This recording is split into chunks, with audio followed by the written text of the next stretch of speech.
यदि आपके श्रीमुख से भगवान की कथा नहीं श्रवण करेंगे तो मेरा अंतर का एक दुख है, मैं किसे बताऊं कि मुझे बहुत कष्ट हो रहा है गुरुजी, बहुत कष्ट हो रहा है। बोले सुनो, मेरा आशीर्वाद है, तुम्हारे अंदर कथा सुनने की बहुत प्यास है, इसीलिए मेरा आशीर्वाद है, एक दिन तुम्हारे लिए जगत में ये भागवत का प्रचार होगा। जाओ, मेरा आशीर्वाद। परीक्षित महाराज वहां से चले, इंद्रप्रस्थ आ गए। परीक्षित महाराज इंद्रप्रस्थ आ गए तो ये सबसे पहली कथा हुई कुसुम सरोवर में। और कथा सुनने के बाद मजे की बात है, कथा सुनने के बाद बद्रीनाथ जी ने देखा भगवान के दाहिना चरण, उस चरण में त्रिभुज आकृति एक वज्र चिन्ह है, तो उसी वज्र चिन्ह का ही अवतार बद्रीनाथ है। तो भागवत कथा श्रवण करने का अर्थ है अपने स्वरूप में प्रतिष्ठित हो जाना। इसका मतलब है मेरा स्वरूप क्या है, मेरी सेवा क्या है, भगवान के साथ मेरा संबंध क्या है, राधा रानी मुझे कौन सी सेवा दे रही हैं, यही भागवत का अर्थ होता है। तो यहाँ पर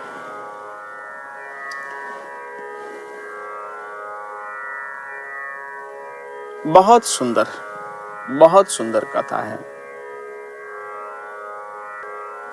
श्रीमद् भागवत शास्त्र दिव्य कथा,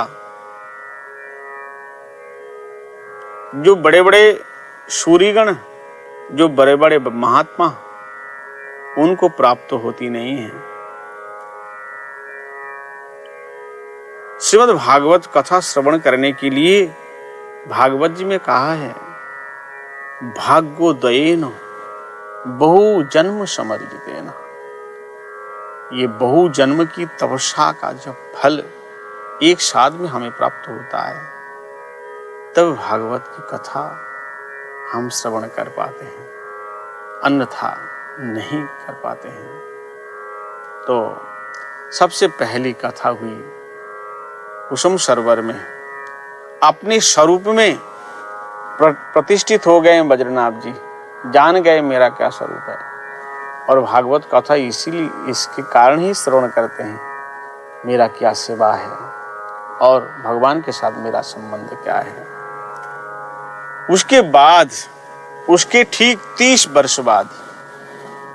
वर्ष बाद परीक्षित महाराज के जीवन में आपत्ति आई। ऋषि ने उनको श्राप दिया। श्रमिक मुनि का पुत्र श्रृंगी ऋषि ने, क्योंकि श्रमिक मुनि को अपमान किया था, उनको उनके गले में सर्पों की माला डाल दी थी, इसीलिए उन्होंने कहा मेरे पिताजी को अपमान किया, उसने श्राप दिया। और उनको जैसे श्राप दिया, परीक्षित महाराज गंगा तट पर आए और सुखदेव जी महाराज उनको 7 दिन कथा सुनाई। आप बताओ, सुखदेव जी महाराज ये साक्षात परमहंस है।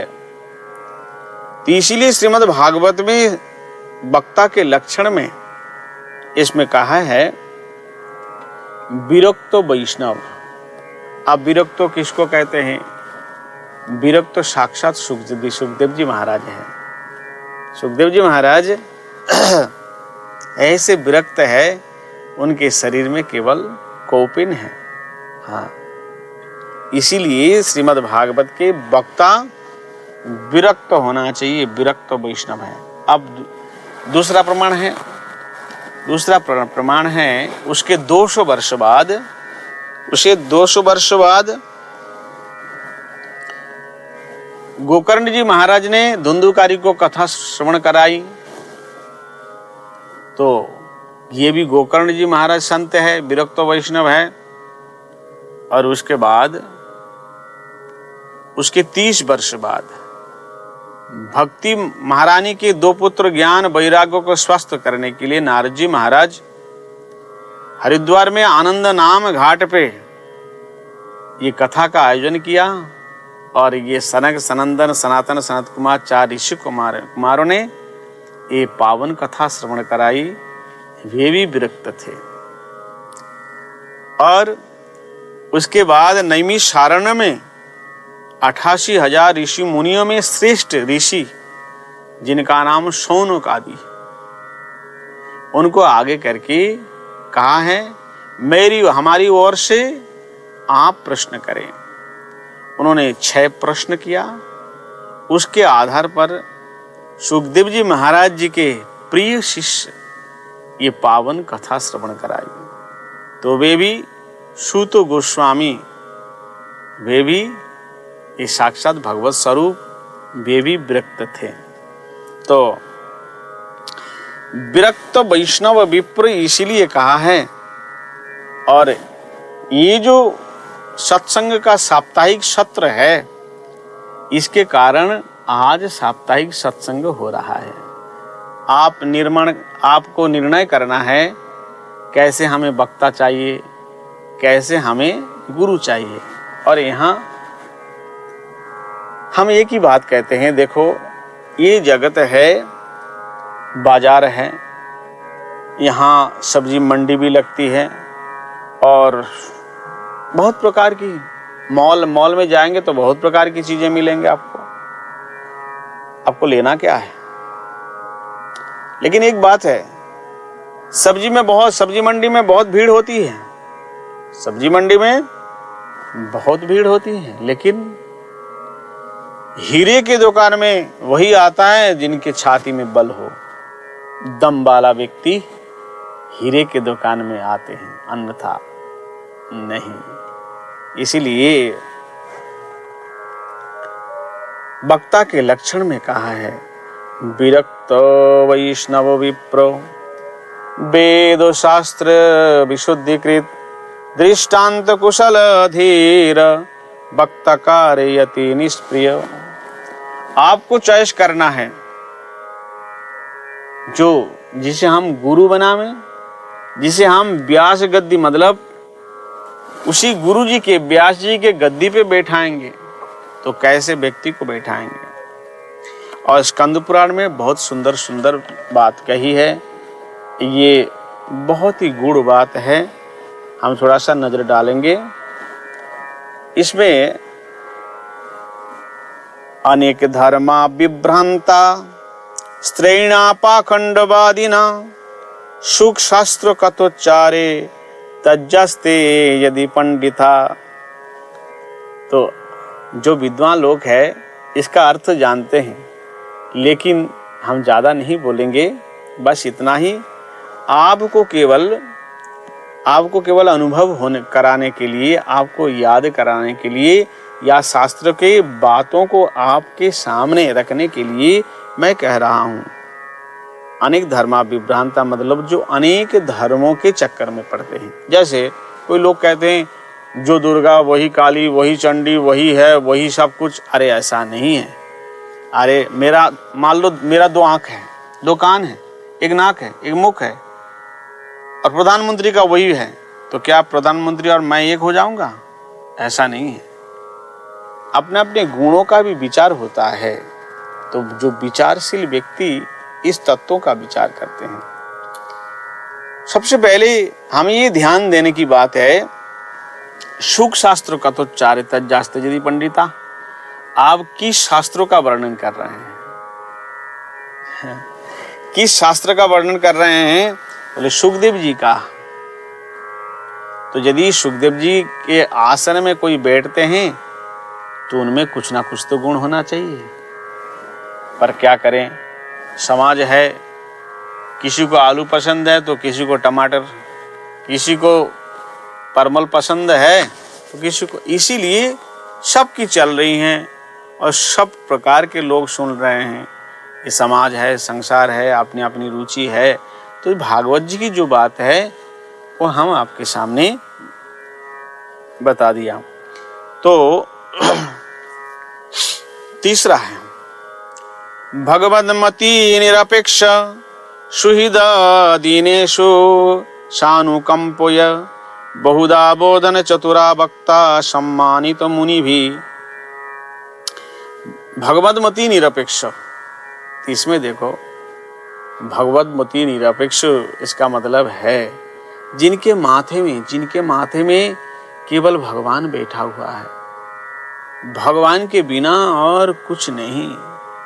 तो ऐसे व्यक्ति क्या करेंगे, गुरुजी के आसन पे बैठ करके सारे जगत के संसार के लोगों को, सबको भगवान के साथ संबंध जोड़ देते हैं और कहते हैं देखो ये जीवन क्या है, ज़्यादा दिन यहाँ रहना नहीं है, अल्प समय है और उसमें संसार का कार्य भी करना पड़ेगा, पुत्र परिवार को भी पोषण करना पड़ेगा, फिर साथ साथ में भगवान का भजन करना पड़ेगा, भगवान के धाम को भी जाना पड़ेगा। इसलिए जो व्यक्ति जिनके मति में केवल भगवान हैं वो भगवान की कथा श्रवण कराते हैं। इसलिए बहुधा बोधन चतुरा वक्ता सम्मानित मुनि भी, मुनिजन उन्हें बहुत सम्मान करते हैं। और चौथा श्लोक है, कृष्णारतीति धनारतीति श्रोता वक्ता दिधामतः यथा भागवता यथा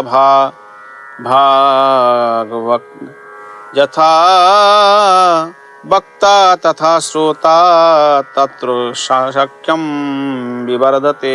वाह क्या बात है। कृष्णार्थी थी धनार्थी थी। कृष्णार्थी, हम कथा किस लिए कर रहे हैं? हम कथा इसलिए कर रहे हैं हमें भगवान मिल जाए और भगवान की कथा श्रवण और कीर्तन दोनों में ही भगवान प्रसन्न होते हैं। तो भगवान की प्रसन्नता के लिए ही कथा कही जाती है, भगवान की प्रसन्नता के लिए ही कथा सुनी जाती है।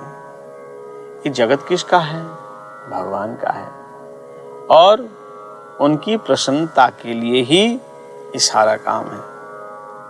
तो जो श्रवण कर रहे हैं उनके मन में केवल ये भगवान को कैसे प्रसन्न करें ये ध्यान रखना चाहिए। और दूसरी बात इसमें है, धनार्थी यदि केवल अर्थ के लिए, धन के लिए ये सारा काम करते हैं तो फिर कृष्ण नहीं मिलेंगे, धन मिलेंगे। धन के लिए करेंगे तो धन मिल जाएगा। यदि हम ये सोचें इसमें धन प्राप्त हो तो धन भी मिल जाएगा। वो भागवत के मार्ग में, भगवान की कथा में कोई संसार में ऐसा व्यक्ति हो जो भूखा है, जिनके पास धन नहीं है, पर इतनी सी बात है, जो भगवान की कथा निरंतर करेंगे और कृष्ण प्राप्ति के लिए है, तो उनके मन में, उनके चित्त में वैराग्य की प्राप्ति हो जाएगी। फिर कितना भी आ जाए, कुछ भी आ जाए, वो वैराग्य रूप धारण करके रहेंगे। ये है। और कौन व्यक्ति के मुख से कथा श्रवण नहीं करनी चाहिए, इसमें भागवत जी में कहा है, अवैष्णव मुखद गिरणम पूतम हरि कथामृतम श्रवणम नैव कर्तव्यम सर्पोच्छिष्ट यथा पयो। एक दूध आपने किसी बर्तन में दूध रख लिया, तो दूध जैसे रखा तो उसे दूध को किसी सर्प ने झूठा कर दिया। तो आप बताओ, क्या उसी दूध का पिएंगे? नहीं पिएंगे। उसी दूध को आप नहीं पिएंगे। ऐसे ही जो व्यक्ति वैष्णव नहीं है, उनके मुख से कथा श्रवण करने से भागवत का कोई फल नहीं होता है। पहले ये देखना पड़ेगा वो व्यक्ति वैष्णव है क्या नहीं। वैष्णव के मुख से कथा श्रवण करनी चाहिए, ये भागवत का निर्देश है। और अब बात आती है श्रोता। श्रीमद् भागवत की श्रोता कौन है? श्रोता, स्कंद पुराण में बहुत सुंदर बात कही है। श्रोता की दो श्रेणी है, एक उत्तम श्रेणी है, एक अधम श्रेणी है। उत्तम श्रेणी को प्रवर श्रेणी कहते हैं और अधम श्रेणी को अवर श्रेणी के कहते हैं। प्रवर श्रेणी, उत्तम श्रेणी के श्रोता 4 प्रकार के हैं और अधम श्रेणी में श्रोता 4 प्रकार के हैं।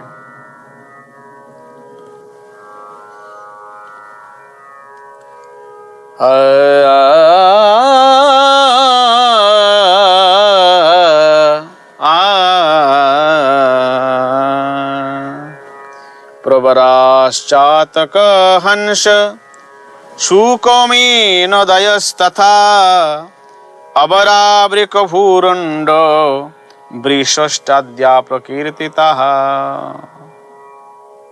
तो प्रवर श्रेणी यानी कि उत्तम श्रेणी, उत्तम श्रेणी क्या क्या है? चातक है उत्तम श्रेणी के श्रोता। उत्तम श्रेणी के श्रोता चातक है। अब देखो चातक की महिमा। चातक क्या करते हैं?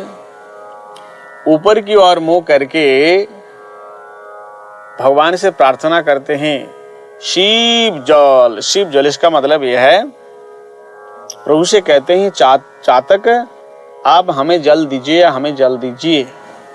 तो आसमान के बादल उसे डांटते हैं, फटकारते हैं। बिजली कड़कती है, उसे डांटते हैं, अरे इतना जल है नीचे, अरे जमुना जी में, गंगा जी में, समुद्र में, नदी में, तालाब में जल है क्या? उस जल में तुम्हारी प्यास बुझती नहीं है? हाँ? बोले नहीं प्रभु, यदि आप जल देंगे उसी जल से ही मेरी प्यास बुझेगी, नहीं तो नहीं। अब मैं उसी जल से प्यास बुझाऊंगा। तो जैसे वक्ता ध्यान मग्न होकर के भगवान की कथा श्रवण कराते हैं, वक्ता की ओर चातक की तरह वक्ता की तरह देख करके जो कथा श्रवण करते हैं उसे चातक श्रेणी के श्रोता कहा गया है, उत्तम श्रोता। और उसके बाद आता है हंस। चातक, हंस, शूक और मीन। चातक के बाद है हंस। हंस जैसे एक दूध में जल भी होता है और क्रीम भी, लेकिन हंस क्या करते हैं? केवल क्रीम निकाल लेते हैं, जल को छोड़ देते हैं। ऐसे ही जो व्यक्ति भगवान से प्रेम करने के लिए, भगवान का भजन करने के लिए जो सार तत्व है, उसी तत्व को जो सार तत्व है, उसी तत्व को जो केवल श्रवण करते हैं, वही हंस श्रेणी के श्रोता है। और तीसरा है शूक। शूक किसको कहते हैं? शूक कहते हैं तोता। ये शुक गायें शुक है। तो शुक श्रेणी के जो श्रोता है वे जैसे वक्ता श्रवण कराते हैं कथा तो तुरंत याद कर लेते हैं, ये शुक श्रेणी के श्रोता है। जैसे कथा सुनने के बाद आपको भी सुना दिया और लोगों को भी सुना दिया, ये शुक श्रेणी के श्रोता है। और चौथा है मीन। मीन का अर्थ होता है मत्स्य। जो समुद्र में, सागर में अगाध जलराशि के बीच में अपलक, मत्स्यों का पलक नहीं होता है, ऐसे उस समुद्र का जो गहराई है, उस गहराई में जाकर के समुद्र का रसास्वादन करते हैं। ऐसे भागवत एक महान समुद्र है और उसके गहराई में जाकर के जो गहरी तत्व को आस्वादन करते हैं, उसे मीन श्रेणी के श्रोता कहते हैं, तो श्रीमद् भागवत के ये उत्तम श्रोता है। ये 4 प्रकार के हैं, लेकिन 4 प्रकार के अधम श्रोता हैं। तो आप सब तो उत्तम श्रोता हैं, जो कथा श्रवण करते हैं वही उत्तम है। लेकिन जो कथा श्रवण करते हैं और उसका गलत अर्थ निकालते हैं, तो ऐसे श्रोताओं के लिए अधम श्रोता कहा गया है। वो 4 श्रेणी के हैं। वो एक तो वृक, भूरुंड और वृष और ऊंट। तो वृक किसे कहते हैं? वृक को ये एक प्रकार के वो चीता, तो एक प्रकार के बाघ को जो चीता है उसे वृक कहते हैं। आप तो बढ़िया ढंग से कथा श्रवण कर रहे हैं और आपको डराएंगे, धमकाएंगे, है अरे महाराज जी ये कह रहे थे, वो कह रहे थे, अरे ऐसा संभव नहीं है। ये है वृक। और दूसरा है भुरुंड। पहाड़ी अंचल में एक प्रकार की चिड़िया होती है। वो जीवन में आचरण नहीं करते हैं पर दूसरे को डांटते हैं। ऐसे ही जैसे कथा श्रवण करते हैं, कथा श्रवण करने के बाद दूसरे को कहते हैं महाराज जी ने वहां पे वो बता रहे थे, तुम ऐसे काम कर रहे हो, लेकिन खुद अपने जीवन में आचरण नहीं करेंगे, विधान देंगे, अरे हरिनाम करो, हरिनाम करो, नाम जप करो, खुद नाम जप करेंगे, उसके पास फुर्सत नहीं है नाम जप करने की, तो फिर नाम जप करते नहीं, दूसरे को बताते हैं। ये है भुरुंड। और तीसरा है वृष, यानी कि सांड। सांड के सामने आप चबाल दे दो, घास दे दो, कुछ भी डाल दो, खा जाएंगे, लेकिन किसका क्या स्वाद है उसे पता नहीं है। हाँ, वहां पे कोई वक्ता जाकर के, वो निर्गुणी वक्ता है और वहां पे जाके महिमा सुना रहे हैं, अरे भगवान तो निराकार है, भगवान तो निराकार है, और ये श्रोता हाँ जी हाँ जी हाँ जी आप सही कह रहे हैं, सही कह रहे हैं। और दूसरी जगह में कथा सुनने गए, नहीं नटवर नागर नंदा भजोरे मन गोविंदा, सब देवन में कृष्ण जी बड़े हैं, जो तारो बीज चंदा। वो सुनेंगे सब देवन में कृष्ण जी बड़े हैं, उसमें है जी हाँ जी हाँ जी हाँ जी कहेंगे। इसका मतलब यह है उसको खुद को पता नहीं है कौन क्या तत्वों का विचार दे रहे हैं। ये है वृष श्रेणी के श्रोता। और चौथा है ऊंट। ऊंट थोड़ा बहुत ज्ञान प्राप्त कर लिया, उसके बाद आपने आप ना जाने क्या क्या समझते हैं, तो जब तक वो पर्वत के नीचे नहीं आता है ना, तो अपने आप होश में आते नहीं है। तो इसीलिए ऐसे कथा कह रहे हैं महाराज जी, और ये सुन करके अपना अपना भाव लगा रहे हैं। तो इसीलिए ये ऊंट श्रेणी के श्रोता, आप सब महान हैं, आप भगवान की कथा नित्य श्रवण करते हैं। आप में से कोई व्यक्ति अधम श्रेणी के श्रोता नहीं है, आप सब महान श्रोता है और आप सब उच्च कोटि के श्रोता है। इसीलिए श्रीमद् भागवत में वक्ता किस प्रकार होना चाहिए, श्रोता किस प्रकार होना चाहिए, और भागवत कथा कहने की करने की संपूर्ण विधि इस श्रीमद् भागवत में है। पर आपको क्या चाहिए, आप उसी प्रकार के वक्ता चयन करते हैं। आप श्रोता भी ऐसे मिल जाते हैं, जैसे जैसे श्रोता है वैसे वैसे वक्ता है। इस समाज में सभी लोग कथा श्रवण करते हैं अपने अपने हिसाब से। आज मैंने एक शब्द केवल लिया था, एक शब्द, क्या? भागवत शास्त्र से भक्तिर तत्व कहे, तेहि भागवत समो कोनो शास्त्र नहे। मैंने कहा 5 श्रेष्ठ वस्तु। एक है सबसे पहली नंबर बात, सारे देवों में, सारे भगवानों में भगवान श्री कृष्ण श्रेष्ठ है। और दूसरी बात, सारे शास्त्रों में, ये सारे जितना शास्त्र धर्म ग्रंथ है, ये श्रीमद् भागवत शास्त्र सर्वश्रेष्ठ है।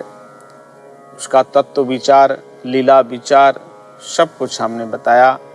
और जितना मंत्र है सारे मंत्र में महामंत्र सर्वश्रेष्ठ है। और उसके बाद इस धरती पर जितना जीव है मनुष्य श्रेष्ठ है, और जितना धाम है इन सारे धामों में वृंदावन धाम सर्वश्रेष्ठ है। इसलिए हम इसके बाद श्रवण करेंगे कि मानव क्यों श्रेष्ठ है।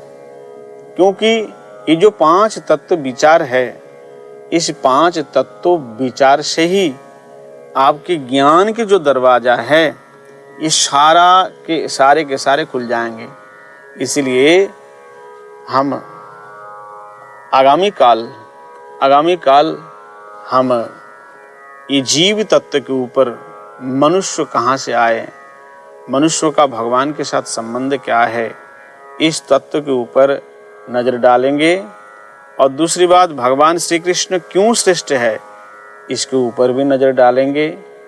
एक एक करके सारे तत्वों का विचार हम आप लोगों के सामने रखेंगे। अब इसके बाद आप सभी से मेरा ये अनुग्रह है, आग्रह है, आप सब जो सही तत्व है उसका सही विचार है ये ग्रहण करें, अन्यथा ना करें। और हम सभी का यही उद्देश्य रहता है, कैसे भी ये न केन प्रकारेण भगवान से जुड़ जाए, भगवान से प्रेम हो जाए, भगवान से संबंध हो जाए। यही हमारे जीवन का उद्देश्य है और कोई उद्देश्य नहीं है। हम सभी लोग संसार में अपने कर्म में सभी लोग मेहनत करते हैं, कोई सफल होता है और कोई नहीं होता है, लेकिन बस हम सभी का उद्देश्य यही है, जो सही तत्व विचार हैं उसी विचार को हम सबके सामने रखें और फिर लोग विचार करेंगे ये कहाँ तक सत्य है, कहाँ तक असत्य है, अपना विचार करेंगे। इसीलिए हमने आज ये कहा था सबसे पहले, भागवत शास्त्र से भक्ति तत्व कहे, तेहि भागवत समो कोनो शास्त्र नहे। हरे कृष्ण कृष्ण कृष्ण हरे हरे, हरे राम राम राम हरे हरे। यहाँ पर भोलेनाथ कहते हैं, अहम वेत्मि शुक वेत्ति व्यास वेत्ति न वेत्ति वा, भक्ता भागवतम ग्राह्यम ना बुद्धया ना चटीकया।